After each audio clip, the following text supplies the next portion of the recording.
Gubernur DKI Jakarta Pramono Anung berjanji tidak akan memangkas anggaran untuk tambahan penghasilan pegawai TPP hingga tunjangan kinerja Tukin, aparatur sipil negara ASN di lingkungan pemerintah Provinsi Pemprov Jakarta. Di saat dana bagi hasil DBH dari pemerintah pusat dipangkas hampir 15 triliun rupiah, dia secara tegas mewanti-wanti agar para ASN tidak flexing dengan gaji dan tunjangan yang cukup besar tersebut. Apa yang saya inginkan dengan balai kota?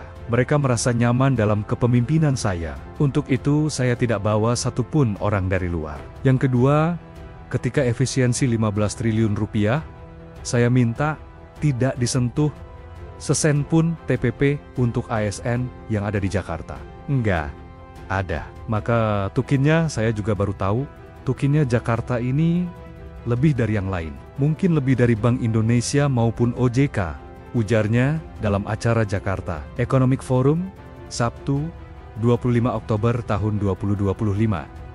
Pramono pun menyinggung saat sekretaris kelurahan di wilayah Jakarta Pusat melakukan flexing di media sosial dan viral, langsung meminta untuk dipecat. Dana Moneter Internasional atau IMF menaikkan sedikit proyeksi pertumbuhan ekonomi global untuk 2025 menjadi 3,2% dari sebelumnya 3% pada Juli 2025. Kepala Ekonom IMF Pierre-Olivier Gourinchas memperingatkan bahwa ancaman perang dagang baru antara Amerika Serikat dan China yang dilontarkan Donald Trump dapat secara signifikan menekan output ekonomi dunia. Di mana Dana Moneter Internasional IMF menaikkan proyeksi pertumbuhan ekonomi global untuk 2025 menjadi 3,2% dari sebelumnya 3%. Meski demikian, IMF memperingatkan bahwa ancaman perang dagang antara Amerika Serikat dan Tiongkok dapat secara signifikan menekan output ekonomi dunia.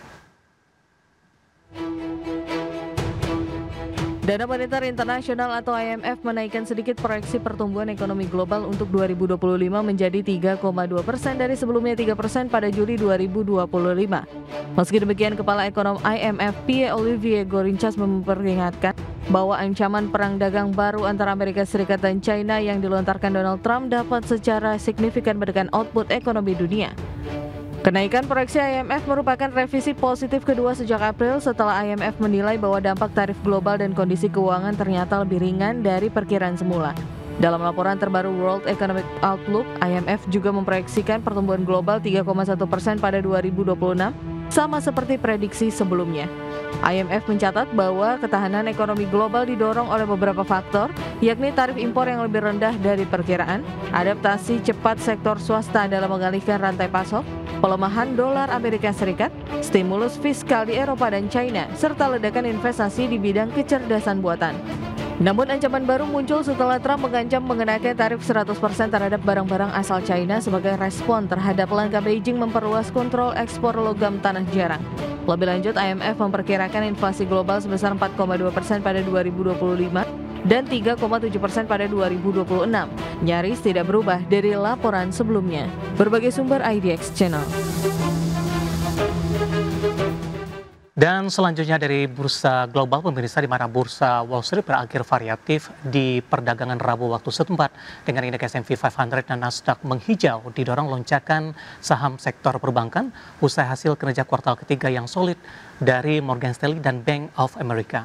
Sementara investor tetap mencermati meningkatnya ketegangan dagang antara Amerika Serikat dan Tiongkok. Pada akhir perdagangan Rabu, indeks S&P 500 ditutup menguat di 0,4% ke level 6.671 dan indeks Nasdaq Composite naik di 0,66% ke posisi 22.670. Sebaliknya, indeks Dow Jones Industrial Average ditutup melemah di 0,04% ke level 46.253. Selanjutnya kita akan coba update data terakhir dari perkembangan bursa Eropa pemirsa, di mana bursa ekuitas Eropa ceria pada perdagangan Rabu waktu setempat dipimpin lonjakan saham LVMH yang memicu rally di sektor barang mewah dan meredakan kekhawatiran bahwa perlambatan ekonomi global serta kebijakan tarif tinggi akan membebani kinerja korporasi. Di mana indeks acuan STOXX 600 menguat di 0,57% ke level 567,77. Indeks CAC 40 Prancis melonjak di 1,99% ke posisi 8.077. Sementara sebaliknya, indeks DAX Jerman melembah melemah maksud kami di 0,23% ke posisi 24.181.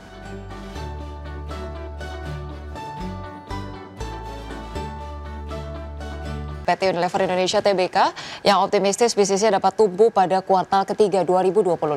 Ya, manajemen Unilever menyatakan optimisme tersebut hadir seiring dengan strategi diversifikasi produk dan penguatan portofolio di berbagai segmen konsumen. PT Unilever Indonesia Tbk optimistis bisnisnya dapat tumbuh pada kuartal 3 2025 di tengah tantangan pelemahan daya beli masyarakat. Presiden Direktur Unilever Benji Yap mengatakan optimisme ini hadir seiring dengan strategi diversifikasi produk dan penguatan portofolio di berbagai segmen konsumen, mulai dari produk kebutuhan dasar hingga kategori premium. Terlebih produk perseroan telah menjangkau seluruh lapisan masyarakat. Adapun perseroan akan segera menyampaikan laporan keuangan dan hasil kinerja kuartal 3 2025 pada pekan depan. Sebelumnya di semester 1 2025, perseroan mencatat total penjualan sebesar 18,2 triliun rupiah, menurun 4,4% secara tahunan. Laba bersihnya senilai 2,15 triliun rupiah, melemah 12,61% year on year. Di periode yang sama, perseroan telah menyerap belanja modal sebanyak 2% dari yang dianggarkan tahun ini. Selain optimisme bisnis, Direktur Unilever Niraj Lal juga menyebut realisasi buyback yang dicanangkan 2 triliun rupiah telah mencapai 14%. Aksi korporasi yang dilaksanakan dengan harga maksimum Rp1.700 per saham tersebut ditargetkan rampung pada bulan Oktober 2025. Selain itu, demi menjaga konsistensi dan kepercayaan investor, perseroan juga menegaskan akan tetap membagikan dividen 100% tahun depan. Berbagai sumber IDX Channel.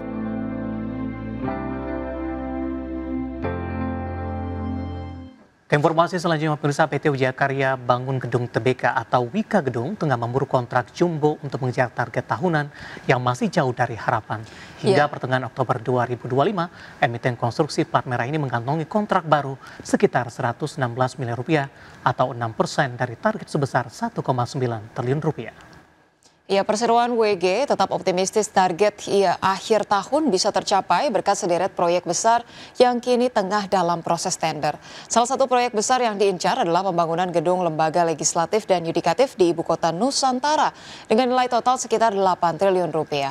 Selain itu, perseroan juga menanti hasil tender proyek rumah susun di Provinsi DKI Jakarta dengan 2 paket pekerjaan masing-masing senilai 250 miliar rupiah.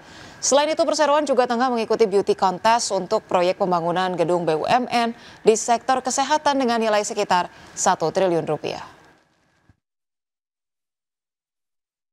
Ya, pemirsa, terima kasih Anda masih bersama kami dan kita ke informasi dari makro ya. Ya, kita saya akan coba bacakan ini informasi dari makro terkait juga dengan EDB ini memberikan saran atau memberikan masukan untuk beberapa sektor tertentu dan seperti apa informasinya. Kita akan coba simak tayangan berikut ini.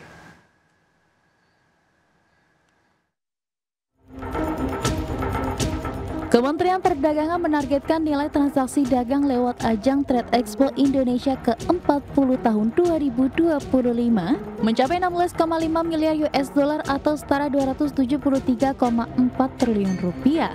Dalam sambutannya saat pembukaan Trade Expo Indonesia ke-40, Menteri Perdagangan Budi Santoso mengatakan target ambisius tersebut diharapkan mampu mendorong peningkatan ekspor, menarik investasi sekaligus memperkuat pertumbuhan ekonomi nasional. Budi menyebut Trade Expo Indonesia bukan sekedar ajang pameran, melainkan sarana strategis untuk memperluas pasar internasional dan memperkuat peran Indonesia dalam rantai pasok global. Selama 4 dekade, penyelenggaraan Trade Expo Indonesia telah berperan sebagai jembatan bagi produsen dan eksportir dalam negeri, baik yang baru merintis maupun yang sudah berpengalaman dengan pembeli internasional dari berbagai negara. T merupakan momen yang selalu ditunggu-tunggu setiap tahun, sebuah perayaan besar yang tidak hanya menyatukan para pelaku usaha nasional, tetapi juga mempertemukan pelaku usaha dengan ribuan buyer dari seluruh penjuru dunia. Kementerian Perdagangan menargetkan capaian transaksi dagang pada T 2025 sebesar 16,5 miliar US dollar. yang diharapkan dapat berkontribusi bagi peningkatan ekspor, daya tarik investasi, dan pertumbuhan ekonomi nasional. Kementerian Perdagangan mencatat ajang perdagangan internasional tahunan ini mendapat antusiasme tinggi. Sebanyak 1.619 peserta dari berbagai sektor usaha ikut ambil bagian, sementara 8.045 pembeli dari 130 negara telah terdaftar untuk menghadiri pameran.